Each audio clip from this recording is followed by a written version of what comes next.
بسم اللہ الرحمن الرحیم۔ السلام علیکم ناظرین، میں ہوں شہزاد مرزا، آپ دیکھ رہے ہیں ہمارا یوٹیوب چینل ایکسپورٹ نیوز۔ ناظرین، اب اسپیڈی وزیر اعظم جو ہے بقول مریم اورنگزیب وزیر اطلاعات و نشریات بڑے اسپیڈی وزیر اعظم ہیں، بہت تیز کام کرتے ہیں، اور یہ فکرہ جو جملہ انہوں نے استعمال کیا تھا وفاقی وزیر اطلاعات نشریات مریم اورنگزیب نے، تو وہ حقیقت میں شہباز شریف نے کر کے دکھا دیا ہے کہ 9 اور 10 ماہ کی مدت کے اندر پاکستان کو پتھروں کے دور میں لے گئے واپس۔ اتنے اسپیڈی ہیں یہ کہ انہوں نے اسپیڈ کر کے دکھا دی ہے کہ اتنے اسپیڈ سے ملک جو ترقی کی ہے اور جتنی جلدی پستی میں گیا ہے، تو یہ واقعی ہی ایک نااہل وزیر اعظم کا ایک منہ بولتا ثبوت ہے، اور اس کی جو ہے تصدیق جو ہے مریم اورنگزیب نے کی تھی کہ بڑی سپیڈ ہے ان میں، تو واقعی سپیڈ سے ہی پاکستان کو پتھروں کے دور میں لے کر گیا ہے۔ اور پاکستان تاریخ میں شاید یہ کبھی ایسا واقعہ پیش آیا کہ پورا پاکستان شٹ ڈاؤن ہو گیا ہو اور اربوں ڈالرز کا پاکستان کا نقصان ہوا ہو، اور اٹھ کے صبح معافی مانگ رہا ہے مجھ سے غلطی میں معذرت چاہتا ہوں۔ اس کی کس چیز کی معذرت بھائی؟ تم کر کیا رہے ہو؟ این آر او لے لیے اپنے کیس صحیح کر لیے، سب معافی مانگ لی، سب پیسہ کھا پیا ہضم کر لیا، اور ہم معافی کس چیز کی؟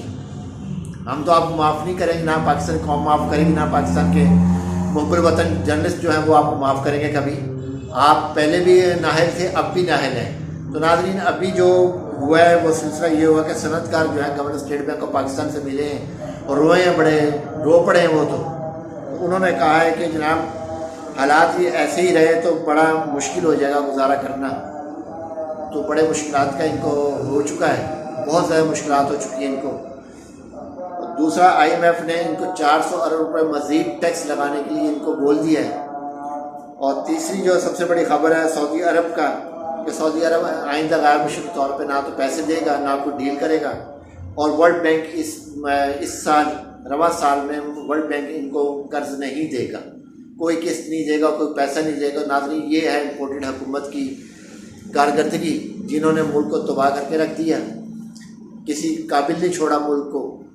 ملک میں شٹ ڈاؤن، ملک میں نہ پیسہ ہے نہ کچھ ہے، 165 مرسڈیز کے لیے ان کے پاس پیسہ ہے، غریب عوام کے لیے ان کے پاس پیسہ نہیں ہے، اور اتنے سپیڈ سے انہوں نے ملک کو پستی کی طرف لے کے گئے ہیں، اور مریم اورنگزیب کو بیان کو سچ کر کے دکھایا انہوں نے کہ واقعی اسپیڈی وزیر اعظم ہے، اس سے بڑا کوئی اسپیڈی وزیر اعظم پاکستان کی ہسٹری میں آیا ہی نہیں ہے۔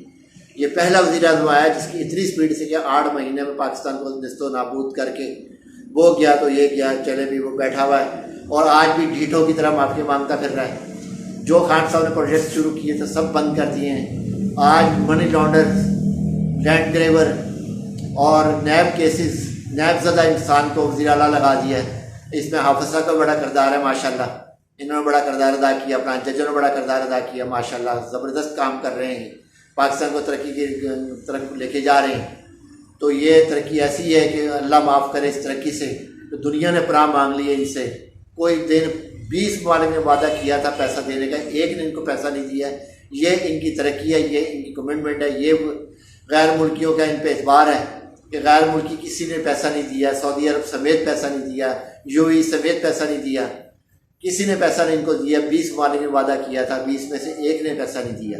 تو ناظرین، یہ ان کی ترقی ہے، ملک کو پتھروں کے دور میں واپس لے گئے، جو آج سے 100 سال پہلے بھی نہیں شاید ایسا ہوگا پاکستان، 75 سال پہلے بھی پاکستان ایسا نہیں ہوگا جو آج یہ لے گئے ہیں۔ 100 سال پہلے جب متحدہ ہندوستان تھا اس وقت بھی شاید یہ نوبت ہندوستان پہ بھی نہیں آئی ہوگی، انگریزوں بھی نے بھی یہ حرکت نہیں کی ہوگی جو انہوں نے کر دی ہے۔ تو ناظرین، یہ صورتحال ہے اس وقت۔ یہ کہتے ہیں جی توشہ خانہ کی گھڑی بیچنے والے کو ووٹ دو گے، نہیں جی، ہم واقعی ووٹ، عوام ان کو ووٹ دینا چاہتی ہے جس نے توشہ خانہ کی گھڑی بیچی ہے، اس کو ووٹ نہیں دینا چاہتی جس نے ملک کو بیچا ہے۔ عوام اس وقت اتنے غصے میں ہیں کہ شاید ان کو اندازہ نہیں ہے، آج الیکشن کروا لیں، یہ 100 دھاندلی کر لیں، پھر بھی عمران خان نے ہی جیتنا ہے۔ تو مریم صفدر آ رہی ہیں یہاں پہ ٹارزن بن کر الیکشن کی، تو آج بھی احسن اقبال نے ان کے خلاف ہی بیان دے دیا، آج سینئر قیادت نے ان کے خلاف بیان دے دیا کہ وہ نااہل ہے، یہ ثابت کر دیا احسن اقبال نے بھی کہ واقعی یہ نااہل ہے۔ تو ناظرین، یہ ویڈیو اچھی لگے شیئر کریں، لائک کریں، چینل سبسکرائب کریں، شکریہ۔